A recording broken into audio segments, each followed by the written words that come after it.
ನಮಸ್ಕಾರ. First time ನೋಡ್ತಾ ಇರೋರು ಕೂಡಲೇ ಸಬ್ಸ್ಕ್ರೈಬ್ ಮಾಡಿ, ಹಾಗೆಯೇ ನಿಮ್ಮೆಲ್ಲ ಸ್ನೇಹಿತರಿಗೂ ಶೇರ್ ಮಾಡಿ. ಈ ಗೆಸ್ಟ್ ಟೀಚರ್ಸ್ ಮತ್ತು ಗೆಸ್ಟ್ ಲೆಕ್ಚರರ್ಸ್ಗೆ ಸಂಬಂಧಪಟ್ಟಂಥ ಒಂದಷ್ಟು ವರದಿಗಳು ಅಪ್ಡೇಟ್ ಆಗ್ತಾ ಇದೆ. ಅದಕ್ಕೆ ಸಂಬಂಧಪಟ್ಟಂಥ ಒಂದಷ್ಟು ವಿಡಿಯೋ ಬೈಟ್ಸ್ ಇದೆ, ಒಂದಷ್ಟು ವಿಷಯಗಳನ್ನ ನಿಮ್ಮ ಜೊತೆ ಹಂಚ್ಕೊಂಡು ಆಫ್ಟರ್ವರ್ಡ್ಸ್ ಆ ವಿಡಿಯೋನ ನಾನು ಪ್ಲೇ ಮಾಡ್ತೀನಿ ನಾನು. ದಯಮಾಡಿ ಈ ವಿಡಿಯೋನ ಕೊನೆವರೆಗೂ ನೋಡೋ ಪ್ರಯತ್ನ ಮಾಡಿ. ನೋಡಿ, ಇಲ್ಲಿ ಸ್ಕೂಲಲ್ಲಿ ಇರ್ತಕ್ಕಂಥ ಗೆಸ್ಟ್ ಟೀಚರ್ಸು ಆ್ಯಂಡ್ ಕಾಲೇಜಲ್ಲಿ ವರ್ಕ್ ಮಾಡ್ತಕ್ಕಂಥ ಗೆಸ್ಟ್ ಲೆಕ್ಚರರ್ಸು ಡಿಮಾಂಡ್ಸು ಸಾಕಷ್ಟಿದೆ. ಮೊದಲನೇದು ವೇತನ ತುಂಬ ಕಡಿಮೆ ಕೊಡುವಂಥದ್ದು, ಇನ್ನೊಂದು ಯಾವುದೇ ರೀತಿಯ ಭದ್ರತೆ ಇಲ್ಲದೇ ಇರುವಂಥದ್ದು, ಇನ್ನೊಂದು ಯಾವುದೇ ರೀತಿಯ ಮೆಡಿಕಲ್ ಸಪೋರ್ಟ್ಸ್ ಅಥವಾ ಮೆಡಿಕಲ್ ಸ್ಕೀಮ್ಸ್ ಇವರಿಗೆ ಅಪ್ಲಿಕೇಬಲ್ ಆಗದೇ ಇರುವಂಥದ್ದು. ಅಂದರೆ ಫಾರ್ ಎಕ್ಸಾಂಪಲ್ ESI ಅಥವಾ ಬೇರೆ ಬೇರೆ ಥರದ ಸರ್ಕಾರದ ಯೋಜನೆಗಳು ಸೌಲಭ್ಯಗಳು ಇವರಿಗೆ ಲಭ್ಯ ಆಗದೇ ಇರುವಂಥದ್ದು. ಆಮೇಲೆ ಇನ್ನೊಂದು ಕಂಟಿನ್ಯೂಟಿ ಇಲ್ಲ. ಫಾರ್ ಎಕ್ಸಾಂಪಲ್ ಒಂದು ವರ್ಷ, ಈಗ 2026 ಅಂತ ಅಂದ್ಕೊಳ್ಳಿ, ಇದೇ ವರ್ಷನ. ಸೊ ಈ ವರ್ಷ ನೀವು ಒಂದು ಶಾಲೆ ಅಥವಾ ಒಂದು ಕಾಲೇಜಲ್ಲಿ ವರ್ಕ್ ಮಾಡ್ತಾಯಿದ್ದೀರಿ ಅಂತಂದರೆ ಎಗೇನ್ 2027ರಲ್ಲೂ ಅದೇ ಸ್ಕೂಲಲ್ಲಿ ಅಥವಾ ಅದೇ ಕಾಲೇಜಲ್ಲಿ ವರ್ಕ್ ಮಾಡ್ತೀವಿ ಅನ್ನಲಿಕ್ಕೆ ಯಾವುದೇ ಗ್ಯಾರಂಟಿಗಳು ಅಥವಾ ಯಾವುದೇ ಭದ್ರತೆಯಲ್ಲಿ ಇರೋದಿಲ್ಲ. At any point of time ಅವ್ರ ಕೆಲಸವನ್ನು ಕಳ್ಕೊಳ್ತಕ್ಕಂಥ ಸಾಧ್ಯತೆಗಳೇ ಹೆಚ್ಚಿರುತ್ತೆ. ಇದು ಮೇಯ್ನ್ ಬಂದಿರುವಂಥದ್ದು. ಕಂಟಿನ್ಯೂಟಿ ಮಾಡಬೇಕು ಅಂತ ತುಂಬ ರಿಕ್ವೆಸ್ಟ್ ಇದು, ಹಲವಾರು ವರ್ಷಗಳ ರಿಕ್ವೆಸ್ಟು. ನೀವು ಯಾಕೆ ರಿನಿವಲ್ ಮಾಡ್ತಾರೆ, ಎವ್ರಿ ಇಯರ್ ಯಾಕೆ ಅಪ್ಲಿಕೇಶನ್ ಕೊಡಬೇಕು? ಕಂಟಿನ್ಯೂಟಿ ಮಾಡಿ. ಅಲ್ಲ, ಆ ಪ್ಲೇಸ್ಗೆ ಪರ್ಮನೆಂಟ್ ಅವರು ಬರೋ ತನಕ ಮಾಡಿ, ಬಂದಮೇಲೆ ಆಟೋಮೆಟಿಕ್ ರದ್ದಾಗೇ ಆಗುತ್ತೆ, ಎಲ್ಲರಿಗೂ ಗೊತ್ತಿರೋ ವಿಚಾರ. ಆಮೇಲೆ ಇನ್ನೊಂದು ಟೂ ಲೋ ಸ್ಯಾಲ್ರಿ, ಇದು ಸ್ಯಾಲ್ರಿ ಅಂತ ಅನ್ಲಿಕ್ಕಾಗಲ್ಲ ಬಿಡೋದನ್ನು. ಸಂಬಳ ಅಂತ ಕರಿಬೇಕು ಅಂತಂದರೆ ಒಂದು 25 ಅಥವಾ 20, 25, 30 ಹಿಂಗೆಲ್ಲ ಅಟ್ಲೀಸ್ಟ್ ಕೊಡೋ ಪ್ರಯತ್ನ ಮಾಡೋಕ್ಕೆ. ಅದಕ್ಕೆ ಸಂಬಳ ಅಂತ ಕರೆಸ್ಕೊಳ್ಳೋಕ್ಕೆ ಒಂದು ಅರ್ಥ ಇರುತ್ತೆ. ಅದಕ್ಕೆ ಈ 12, 14ನೆಲ್ಲ ಸಂಬಳ ಅಂತ ಕರಿಕಾಗಲ್ಲ. ಅದು ಏನಿದ್ರು ಗೌರವಧನ ಅನ್ನೋ ಟೈಟ್ಲಿ ಅದಕ್ಕೆ ಪರ್ಫೆಕ್ಟಾಗಿ ಬಳಕೆ ಆಗುತ್ತೆ. ಅದಕ್ಕೆ ಇದಿಷ್ಟು ಅವ್ರ ಡಿಮಾಂಡ್ಸ್ ಇದೆ. ಆಮೇಲೆ ಇನ್ನೊಂದು ಭಾಳ ಪ್ರಮುಖವಾಗಿ ನಡೆಸ್ಕೊಳ್ತಾ ಇರ್ತಕ್ಕಂಥ ರೀತಿ ಸರಿ ಇಲ್ಲದೆ ಇರುವಂಥದ್ದು. ಈಗೆಲ್ಲ ಐ ಥಿಂಕ್ ಅತಿಥಿ ಉಪನ್ಯಾಸಕರು ಅಪ್ಡೇಟ್ಸ್ ನೋಡ್ತಾ ಇದ್ದರೆ ಸುಮಾರು 3,000ಕ್ಕೂ ಹೆಚ್ಚು ಜನ ತಮ್ಮ ಕೆಲಸವನ್ನು ಕಳ್ಕೊಳ್ತಕ್ಕಂಥ ಭೀತಿಲಿದ್ದಾರೆ. ಅಂದರೆ ಒಂದು ಶೈಕ್ಷಣಿಕ ಗುಣಮಟ್ಟ ಕುಂಠಿತ ಹೇಗಾಗುತ್ತೆ ಅನ್ನಲಿಕ್ಕೆ ಇವೆಲ್ಲವೂ ಎಕ್ಸಾಂಪಲ್ಸು.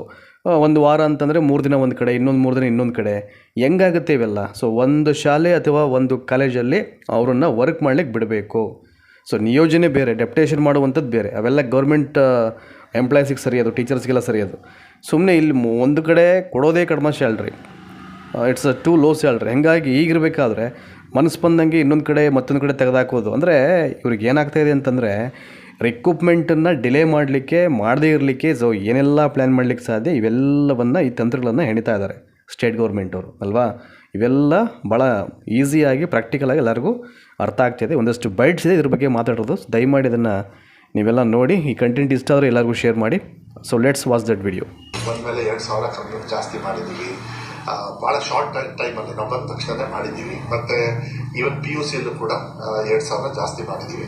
ಬಟ್ ಯಾವಾಗಲೂ ಕೂಡ ಕಮ್ಮಿ. ಅದ್ರ ಬದಲು ರಿಕ್ರೂಟ್ಮೆಂಟ್ ಪ್ರೋಸೆಸ್ ಸ್ಟಾರ್ಟ್ ಆಗಿದೆ. ಆಮೇಲೆ ಮುಖ್ಯಮಂತ್ರಿಗಳು ಕೇಳ್ತೀನಿ, ಯಾಕೆಂದರೆ ಗೆಸ್ಟ್ ಟೀಚರ್ಸು ಕೂಡ ಆ್ಯಸ್ ಗುಡ್ ಆ್ಯಸ್ ರೆಗ್ಯುಲರ್ ಟೀಚರ್ಸೇ. ಬಟ್ ನಿಮ್ಮ ಸಿಸ್ಟಮಲ್ಲಿ ಎಷ್ಟಾಗುತ್ತೋ ಅಷ್ಟು ಮಾಡ್ಕೊಂಡು ಬಂದಿದ್ದೀವಿ. ಅಲ್ಲ, ಯಾವಾಗಲೂ ಅತಿ ಶಿಕ್ಷಕರದಂಥ ರೂಲ್ಸೇ ಅದು. ಎಲ್ಲಿ ನಿಮಗೆ ವೇಕೆನ್ಸಿ ಇರ್ತದೆ ಅಲ್ಲಿಗೆ ಮಾತ್ರ ಕ್ವಾಲಿಫೈಡ್ ಟೀಚರ್ಸ್ನ ತಗೊಳ್ತಕ್ಕಂಥದ್ದು ಈ ಸಿಸ್ಟಮ್. ಬರೀ ಇವಾಗ ರಿಕ್ರೂಟ್ಮೆಂಟ್ ಪ್ರೋಸೆಸ್ ಸ್ಟಾರ್ಟ್ ಆದ್ರೆ ಇವರಿಗೆಲ್ಲರಿಗೂ ಕೂಡ ಒಳ್ಳೆ ಅವಕಾಶ ಸಿಗುತ್ತೆ. ಮಾಡ್ಕೊಂಡು 14,000 ಕೊಡುತ್ತೆ ಸರ್ಕಾರ.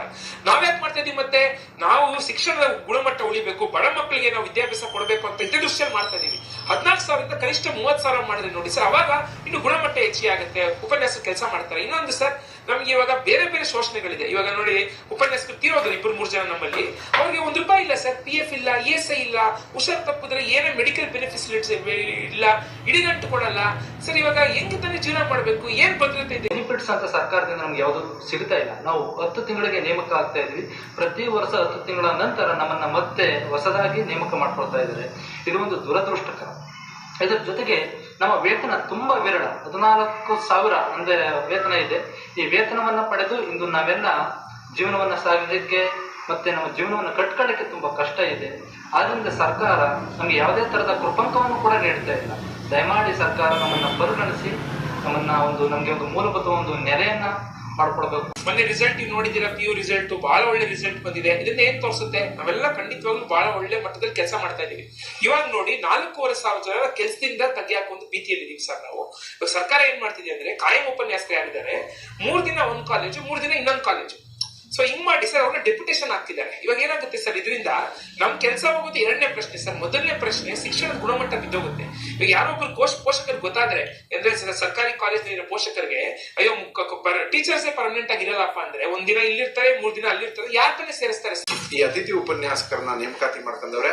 ಅತಿಥಿ ಉಪನ್ಯಾಸಕರಿಗೆ ಸರ್ಕಾರ ಪ್ರತಿ ವರ್ಷ ಜೂನ್ ಅಥವಾ ಜುಲೈ ತಿಂಗಳಲ್ಲಿ ಅವ್ರನ್ನ ನೇಮಕಾತಿ ಮಾಡಿ ಫೆಬ್ರವರಿ ತಿಂಗಳಲ್ಲಿ ರಿಲೀವ್ ಮಾಡ್ತದೆ. ಕೇವಲ ವರ್ಷಕ್ಕೆ ಮಂತ್ಲಿ ಅವ್ರಿಗೆ ಅಂದ್ರೆ 14,000ಗಳ ಒಂದು ಆನರರಿ ರೆಮ್ಯುನರೇಷನ್ ಮಾತ್ರ ಕೊಡ್ತಾರೆ ಅವ್ರಿಗೆ. ಈ ಕಾರಣಕ್ಕೋಸ್ಕರ ಅದು ಕಡಿಮೆ. ಮಾನವೀಯತೆ ದೃಷ್ಟಿಯಿಂದ ವರ್ಷದ 365 ದಿನಗಳು ಅವ್ರನ್ನ ಮುಂದುವರಿಸಲಿ. ಪದವಿ ಕಾಲೇಜುಗಳಲ್ಲಿ ಅತಿಥಿ ಉಪನ್ಯಾಸಕರಿಗೆ 28,000 ರೂಪಾಯಿ ವೇತನ ಕೊಡ್ತಾವ್ರೆ.